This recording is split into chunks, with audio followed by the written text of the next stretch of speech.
Boa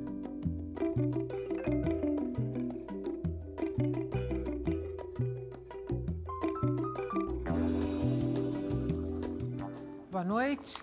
Estudos, pesquisas, debates, enfim, produção do conhecimento. Esse é o objetivo primeiro das instituições de ensino universitário. Mas a pergunta aqui no Opinião Pernambuco é a seguinte: como tirar da esfera acadêmica o conhecimento gerado nessas instituições, fazendo com que ele reverbere, de alguma forma, em outras instâncias da vida social? Nós vamos conversar com 3 professores e pesquisadores da Universidade Federal de Pernambuco, integrantes de um projeto que pretende fortalecer a internacionalização da UFPE. São eles Paulo Henrique Martins, do Instituto América Latina, Marcos Costa Lima, do Instituto Ásia, e Maria de Jesus Brito Leite, do Instituto Futuro. Boa noite. Boa noite. Pela presença de vocês aqui. Satisfação. Eu queria, antes da gente começar a falar aí dessa possibilidade de interlocução entre a pesquisa acadêmica, entre o conhecimento acadêmico e o conjunto da sociedade, queria entender um pouco, conhecer um pouco esse projeto do qual vocês fazem parte. São 4 institutos, 3 aqui representados: América Latina, Ásia, Instituto Futuro e África. E tem o Instituto África. Isso. Que projeto é esse? Bem, veja bem, o Instituto da América Latina, ele envolve vários grupos de pesquisa da universidade. Isso é importante saber. Então, o Instituto ele não surge do nada. O Instituto ele surge da tentativa de articular, no caso do Instituto da América Latina, cada um tem suas particularidades. No caso, no primeiro mapeamento que nós fizemos, a primeira reunião de trabalho, havia 16 grupos de pesquisas que trabalhavam sobre a América Latina. Mas então, a capacidade de difusão desses conhecimentos, de cooperação, são limitadas na medida que os grupos dependem muito de pesquisas e de financiamento a projetos particulares. Então, a ideia do Instituto é de articular de uma forma mais ampla esses grupos de pesquisas, potencializando seu capital intelectual, seu histórico e ampliando a cooperação internacional. Assim, então, isso, por um lado, do ponto de vista da gestão, digamos, institucional dos saberes da universidade, e segundo, também para poder a Universidade Federal ela poder ampliar sua presença internacional. Nós recebemos, no caso da América Latina, mas também isso acontece com a África, a Ásia, nós recebemos muitos estudantes estrangeiros. Então, também é importante que essa visita dos estrangeiros, também como a visita dos nossos pesquisadores a outros, sejam canalizados para uma reflexão mais ampla sobre a América Latina a partir da UFPE. Então, tem assim, uma perspectiva de desprovincializar a UFPE. Embora seja a maior universidade do Norte e Nordeste do país, mas não deixa de ser uma universidade provinciana na medida que ela não ficar na linha de frente da construção de um debate crítico sobre a vida social, sobre a crise, sobre o desenvolvimento, sobre a pobreza, sobre a desigualdade. E aí penso que os institutos, no caso o Instituto da América Latina, nós temos trabalhado para colocar grandes temas de discussão de interesse da América Latina a partir da Universidade Federal de Pernambuco. Agora, Marcos, por que... Bom, para vocês todos, mas aí no caso, por que Ásia, por que América Latina, por que África? É uma boa pergunta, Estela. A intenção primeira desse projeto foi a intenção do reitor Anísio brasileiro, né? E também que conjuminou com um movimento que surgia dentro do Ministério da Educação, da necessidade de internacionalização, do Brasil ter uma presença mais expressiva no cenário internacional. Então, ele procurou as pessoas e nesse sentido, eu acho que nós sentimos muita abertura para poder um pouco sugerir que nós acompanhássemos a política externa privilegiada ou prioritária que o governo da Dilma vinha desenvolvendo, que diz respeito a aprofundar uma política sul-sul Nós temos um contato forte com o Mercosul, com a Unasul, com o CELAC, né, no caso da América do Sul e América Latina. Né? O Brasil, inclusive, fez injunções junto à América Central. Mas também essa discussão necessária com a África. Não é? O Brasil tem uma tradição, né, de cultura muito ligada, né? A África é presente no Brasil até com muita força ainda hoje, e a Ásia, que é, digamos assim, o lado novo desse cenário, primeiro pela distância, né? E segundo porque está havendo um deslocamento do centro geopolítico e geoeconômico para a Ásia, quer dizer, que começou isso já nos anos 70 com o Japão, depois o Japão puxou a Coreia e acabou, a China, depois de 1978, começou a ter um desenvolvimento espetacular. E isso influenciou a região toda, tomou aquela região. A China hoje é a segunda potência econômica, dizem não, em termos de PIB, de paridade de compra, já é maior do que o dos Estados Unidos. Então, no caso do Instituto Ásia, isso que o Paulo falou, da gente articular os saberes, aquelas pessoas preocupadas com esse surgimento da Ásia no cenário internacional, e aí, sobretudo, coisas que nós não sabíamos, a engenharia já tinha projetos com o Japão, na questão de portos. Não é? A engenharia da UFPE. A engenharia da UFPE. Professores que vão há mais de 7, 8 anos a Xi'an, que foi a antiga capital da China, para dar curso sobre resíduos industriais, mas também na área de política internacional, na área de psicologia, na área de sociologia. Então, a gente foi percebendo que havia um corpus mesmo de professores e de alunos interessados nisso. Então, foi dado vazão a essa... Então, hoje nós temos uma programação. Você chamou a atenção de uma coisa que eu considero muito importante, que é da universidade ela não se fechar nem no sentido da sua externalidade para o exterior, né? Mas também aqui na nossa cidade, no nosso estado, na nossa região, a gente poder, né, atrair para a universidade setores e pessoas que tenham interesse, porque, por exemplo, tanto Ásia, América Latina ou África, eles podem estar diretamente ligados. Por exemplo, uma pessoa que faz comércio de exportação e importação, uma pessoa que faça teatro, uma pessoa que lide tenha uma firma de discussão ambiental, então ela teria e a universidade tem esse propósito, quer dizer, através dos seminários, dos grupos de pesquisa, a gente poder... Então, esses centros, esses institutos, eles estão abertos para a sociedade. Maria de Jesus, e no caso aí do Instituto Futuro, né? Porque é um nome menos definidor do que, por exemplo, Instituto África, Instituto Ásia ou Instituto América Latina.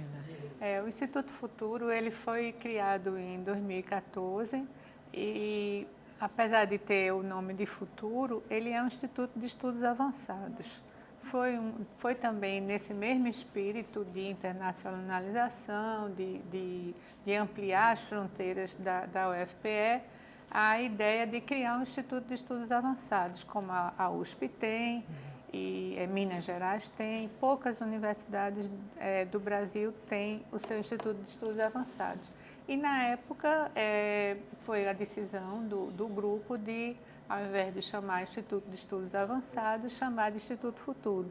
Mas ele tem esse papel dos Institutos de Estudos Avançados de ser um fórum de busca, de crítica de tudo que está acontecendo na vida, na sociedade de uma maneira geral, justamente fazendo a interação dos conhecimentos inter e multidisciplinares. Então, é conhecimento de fronteira mesmo. Pelo que vocês colocaram aqui, o projeto ele é instalado, ele começa a funcionar dentro de uma perspectiva maior, né? Uma perspectiva de governo, de que é tornar o Brasil, de certa forma, um protagonista também aí na área internacional. Sem dúvida. E aí eu pergunto para vocês o seguinte, o governo que tinha essa proposta e no qual esse projeto se abrigava é um governo que, enfim, está sendo substituído. O projeto... Espero que não.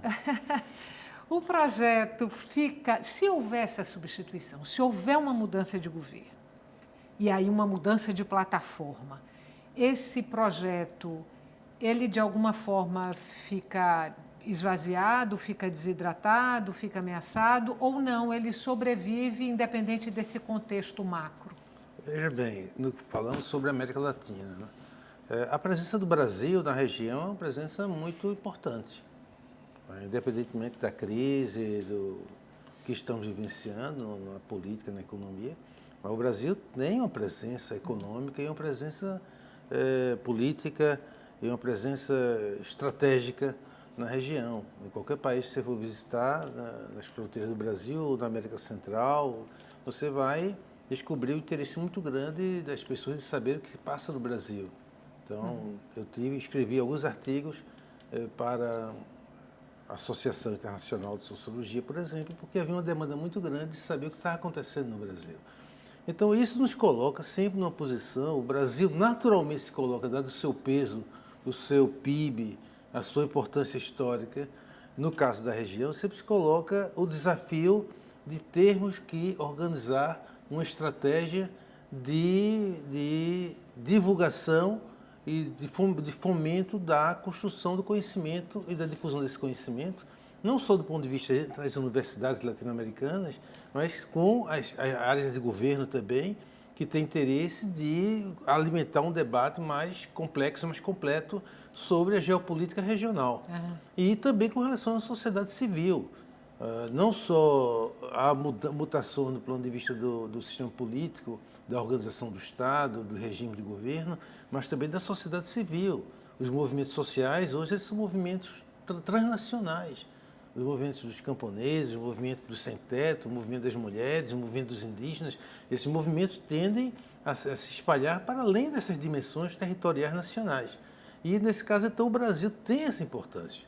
Primeira coisa. Segunda coisa que eu queria chamar a atenção, isso podia ser que se fosse voltar mais importante, o papel da universidade pública brasileira na construção de um debate democrático, sobre democracia, sobre descentralização, sobre transparência das nossas instituições.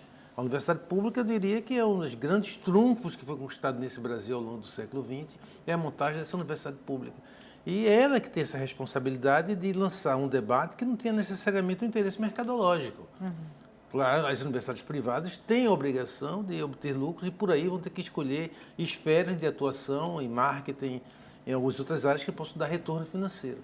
A universidade pública não tem esse compromisso, né? Pois é, mas aí a gente está num momento em que há propostas de privatização do ensino universitário no Brasil.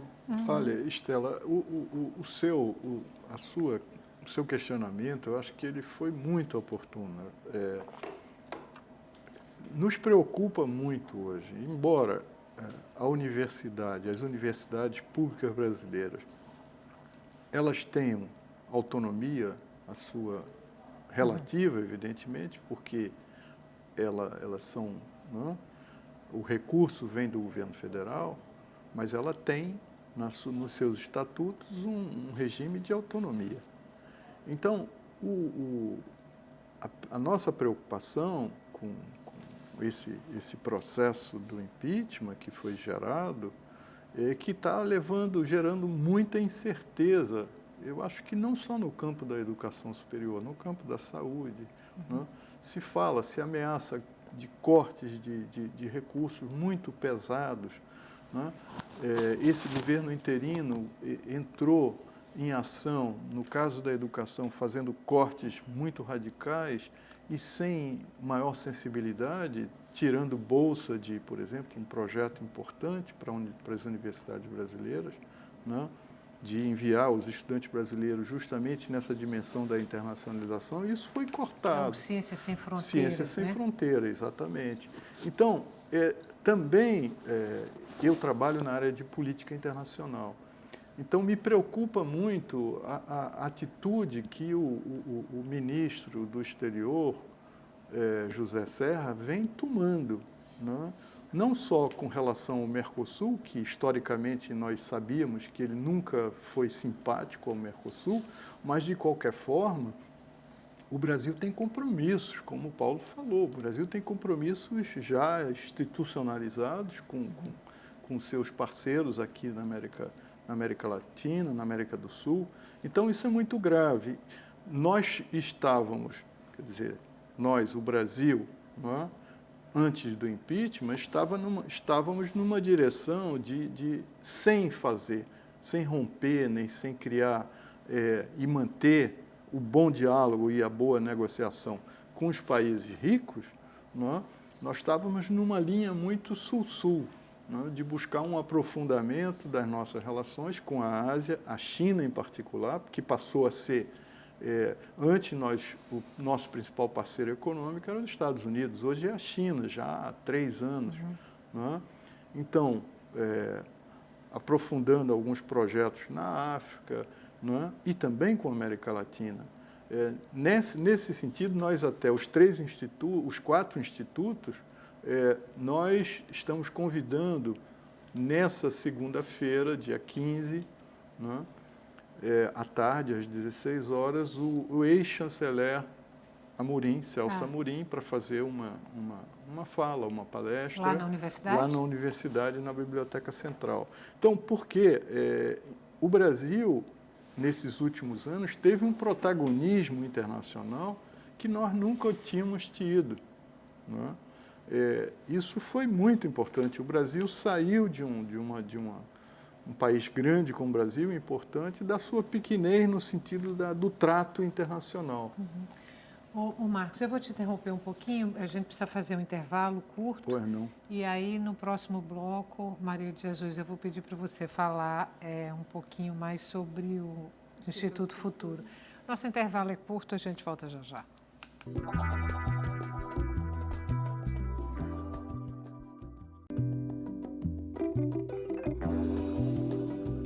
Estamos de volta. As pesquisas acadêmicas, a relação das universidades brasileiras com a sociedade e o projeto de internacionalização da UFPE são assuntos debatidos hoje aqui no Opinião Pernambuco. Participam do nosso programa Paulo Henrique Martins, do Instituto América Latina, Marcos Costa Lima, do Instituto Ásia, e também Maria de Jesus Brito Leite, do Instituto Futuro. Maria de Jesus, me explique como é que funciona o Instituto Futuro. Do pouco que eu li sobre o Instituto, eu vi que vocês trabalham com um tema para debate, para discussão a cada 2 anos. Isso. Aí, como é que vocês fazem a escolha desses temas, quer dizer, com que propósitos, com que critérios? E voltando um pouco àquela pergunta inicial do programa, como é que vocês usam isso para dialogar com a sociedade? Isso. Bem, o Instituto Futuro, como eu tinha dito, ele é um instituto de estudos avançados, então ele tem que ter um espírito bem crítico para fazer suas interrogações. E nesse biênio, por exemplo, nós escolhemos, a gente tem um conselho, todos os institutos têm o seu conselho, e a gente toma decisões em conjunto com esse conselho. E o Conselho do Instituto Futuro decidiu, depois de a gente discutir um pouco, se o assunto anterior era a cidade, e aí então todas as disciplinas, todas as discussões que coubessem na discussão sobre a cidade, a ideia era tratar da cidade dessa maneira. E agora nós tivemos a preocupação de saber quais são essas nossas interrogações de futuro, né? a base da discussão normalmente é sempre as interrogações em cima das novas tecnologias, mas depois de um pouco de pesquisa, nós entendemos que a interrogação está muito mais na condição ética, no comportamento ético das pessoas em relação à tecnologia, em relação à vida de uma maneira geral, e em função disso a gente escolheu esse tema desse biênio para ser o futuro da técnica e do planeta.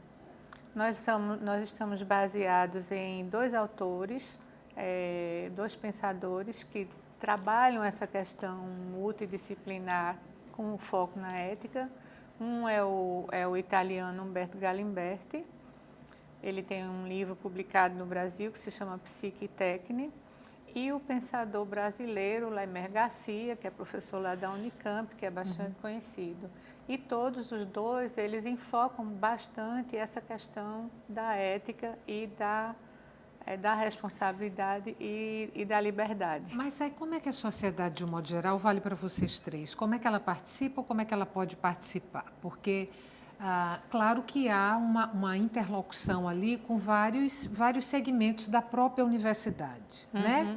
Em instâncias de pesquisa, enfim. Mas e o conjunto da sociedade? Quer dizer, o que é que eu, por exemplo, tenho a ver com tudo isso, ou de que forma eu posso participar desse debate que vocês propõem em todas essas instâncias, em todas essas áreas? Bom, falando pelo Instituto Futuro, por exemplo, o Instituto já foi criado pensando em que ela teria momentos de discussões que se chamariam Prospecta Recife, com a ideia de investigar a situação do mundo desde aqui, né, desde o Recife. E nós fazemos mensalmente uma reunião que é aberta. Os outros institutos fazem também muitas reuniões, muitos seminários que são abertos ao público. E o do Instituto Futuro é mensal. A gente está tentando marcar a data de última quinta-feira do mês. Não temos conseguido ser exatamente sempre assim, mas estamos tentando. E sempre com um tema que envolve as preocupações de todos. Por exemplo, nós fizemos em maio uma discussão sobre o futuro do entendimento de fronteira. A gente está tendo um mundo aí com todo esse problema de fronteira e foram convidados os 3 coordenadores do Instituto Ásia, África e América Latina para discutir essa questão de fronteira. As migrações da Síria hoje, que isso. tem causado tanto infortúnio, né? No mês seguinte, mês de junho, a gente discutiu o futuro da educação.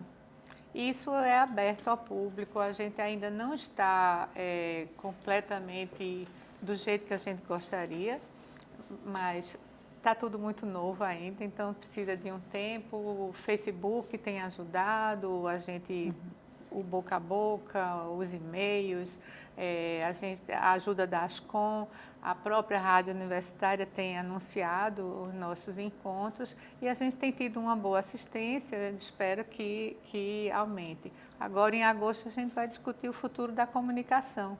A partir de agosto? Agora, dia 25 de agosto.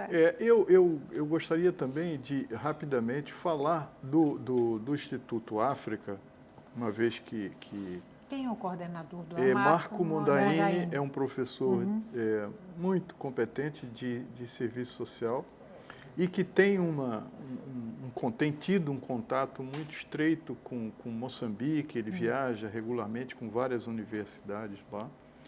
E já publicaram 4 livros sobre temas que dizem respeito à África. Então, esses institutos, não só o de África, mas o de América Latina, todos eles podem trazer temas que digam respeito à própria cidade do Recife. Por exemplo, há estudantes hoje na UFPE, na área de política internacional, trabalhando sobre os chineses no bairro do Recife, que não são poucos, né? Então, esse é um exemplo E a intenção também de todos os institutos, eu creio, que é de trabalhar numa direção. Nós estamos organizando uma revista que será conjunta dos quatro institutos, mas também de fazer alguma articulação sobre temas que a gente possa refletir e incluir também a cidade do Recife.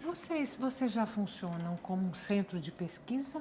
Nós funcionamos, na verdade, nesse primeiro momento, é sobretudo um centro de promoção de conhecimento, de produção de conhecimento. Então, nós já estamos, esse mês, nós já temos uma agenda, uma discussão importante sobre a água, que é o professor Estevam Castro, que está de Newcastle, na Inglaterra e na Argentina.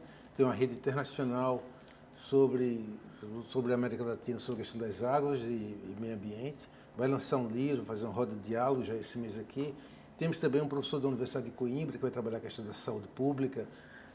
Então, temos sempre promovido eventos e temos pesquisas nesse momento sobre a questão do pós-desenvolvimento na América Latina. O grupo do Instituto da América Latina parte do princípio de que há um esgotamento do atual modelo de expansão econômica ilimitada, sem considerar as questões ambientais, as questões sociais.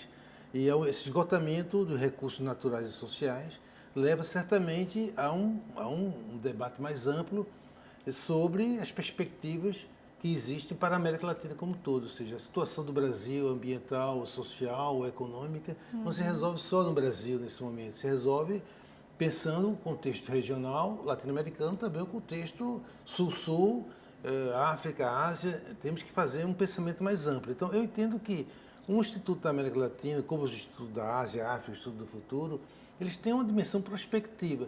Ou seja, existem saberes que não estão dados e que a população, falando a questão da sociedade, que a sociedade, as pessoas na vida cotidiana, elas estão imersas na sua sobrevivência, no seu dia a dia. E penso que é o papel da universidade fazer a prospecção, poder oferecer reflexões sobre tendências de mudanças de rumo da vida social e das relações do país com outros países, com a situação global, que nós temos que fazer esse debate. Então, o esgotamento do modelo de desenvolvimento é evidente, dadas as suas circunstâncias que estão vivenciando nesse momento, a nível da ecológico, do desmatamento, pobreza, desigualdade, violência. Isso tudo são sintomas de um esgotamento de um modelo que não considerava seriamente a relação homem-natureza na organização dos seus processos, suas políticas públicas e políticas industrialistas. Outra contribuição que os institutos eles começam a prestar, e indiretamente é para a cidade, é para o Estado, é para o país, são os intercâmbios. Não é? Nós, no Instituto Ásia, nós estamos agora assinando o primeiro convênio diretamente com um Instituto de Relações Internacionais de Xangai. No mês de novembro, eu vou passar uns dias na China para assinar outro convênio com a Universidade de Wuhan. Nós enviamos o primeiro professor da UFPE para ficar um ano nessa universidade. Então, esse estreitamento de relações, quer dizer, agora também um problema nosso é que nós estávamos com bolsas para estimular os alunos e isso houve um recuo aí. Mas, por exemplo, no caso da China, que tem sido o parceiro que tem nos procurado mais e tal até agora,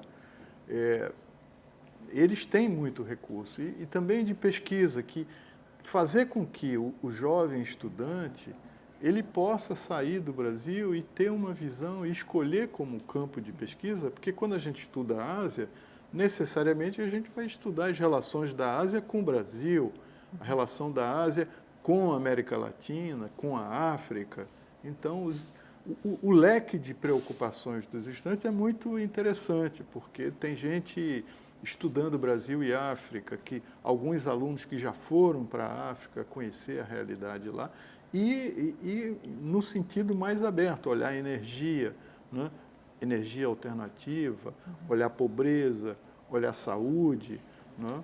E está havendo um movimento interno à universidade muito interessante, que vários centros estão procurando os institutos para poder saber do que está se tratando. Nós, agora, no dia 3 de setembro, vamos ter uma mesa redonda interessante, com 3 professores convidados, para discutir uma pensadora indiana, Gayatri Spivak, que escreveu um trabalho que ficou mundialmente famoso. Ela é uma feminista, mas que discute também a subalternidade da periferia. Então, vai ser no dia 3 de setembro, na Biblioteca Central, a partir das 14 horas. Nós vamos divulgar isso. Mas, então, eu acho que essa articulação ela pode ser muito mais densa.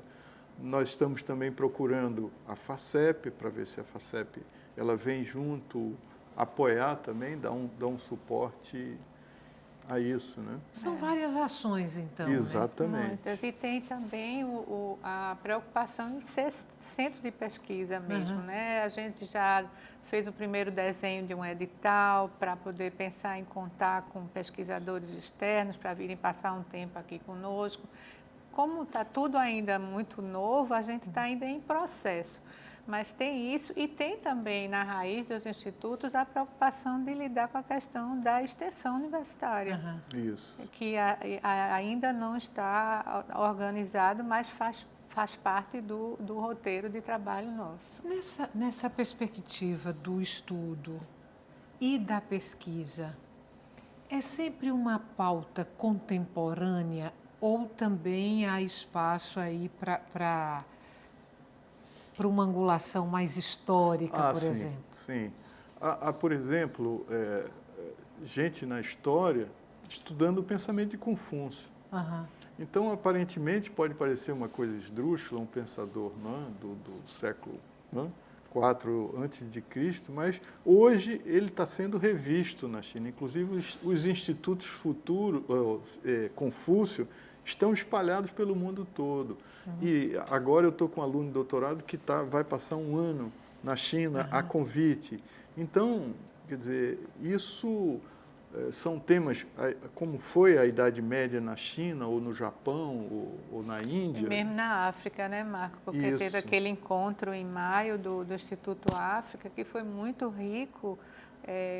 Vieram estudiosos da África mostrar como a história contou mal sobre a África, a relação entre África e Egito, a força do Egito como participante do mundo africano e uma certa tendência à ocidentalização da África.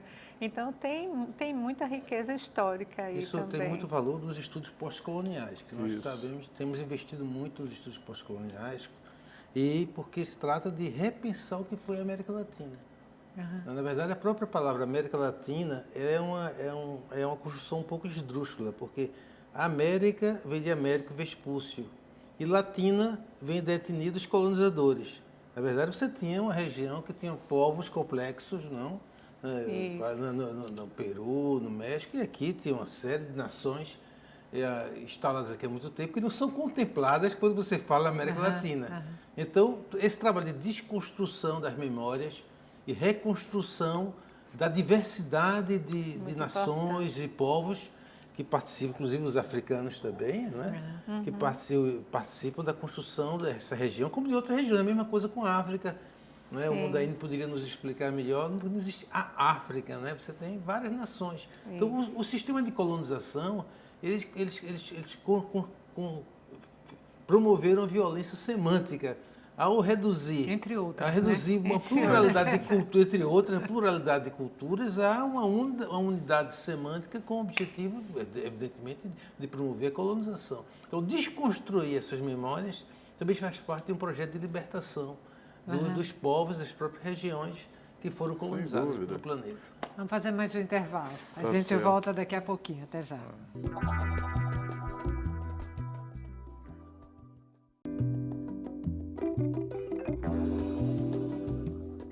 Estamos de volta para o terceiro e último bloco do Opinião Pernambuco, a interlocução entre universidades brasileiras com a sociedade. O projeto de internacionalização da UFPE são temas discutidos hoje aqui no nosso programa.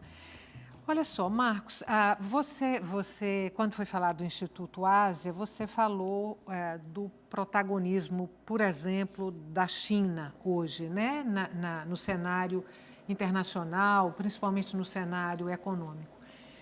Mas, se não me falha a memória, você se dedica, você estuda a China, a Ásia, há bastante tempo já. É verdade. Não é? É verdade. Índia, né? Eu comecei, porque, digamos assim, a base que estrutura minhas leituras na universidade, além da parte de teoria propriamente dita da política internacional, é acompanhar o que é que o capitalismo, para onde o capitalismo está indo. Então, a Índia foi uma oportunidade que eu tive de estudar, porque ela começou a se falar de a Índia reluzindo, e hoje ela está aí, ela tem muito mais problema do que a China, mas ela, sobretudo pela pobreza, por uma infraestrutura prejudicada e tal, mas a Índia está numa taxa de crescimento impressionante, ela está passando já a taxa de crescimento da China. E logo em seguida eu comecei a olhar o movimento da China, já há alguns anos, e realmente é espetacular. Eu tive a oportunidade de ir ao país umas 2 vezes, vou agora pela 3ª vez, e o que assusta, num certo sentido, é que nós, brasileiros, talvez pela distância, né, sobretudo, nós sabemos muito pouco do país. Então, como é que o Brasil poderia ter uma ação mais afirmativa, mais proativa com relação àquela região? Porque é uma região que a China, por exemplo, são todos países hoje. A Coreia hoje é um país rico, não é mais um país. Nos anos 50, a Coreia estava muito parecida com o Brasil em termos de desenvolvimento e hoje é uma sociedade de primeiro mundo. A própria Taiwan e tal. Então, como é que porque para você ter relações internacionais com esses países, você precisa conhecer a cultura, conhecer a maneira de viver, conhecer a língua. E isso era uma verdadeira incógnita. Para agora, foi instalado no Recife o primeiro consulado chinês, quer dizer, o Instituto Confúcio foi estabelecido aqui no Recife, na Universidade Estadual de Pernambuco. Tem muitos alunos fazendo curso de mandarim, né, que é uma forma de você... E se a gente observa hoje, eu fui com Juju um dia desse o Atacadão, né? O Atacadão. E nós ficamos impressionados, que começamos a olhar... Dos presentes, uma coisa dos assim. presentes. E fomos olhar a Tudo procedência. é made in China. Eu acho que 80% do que se vende no Até Atacadão é chinês. Né? Então, essa presença ela é um pouco ignorada, porque as pessoas não vão olhar os rótulos ou tal.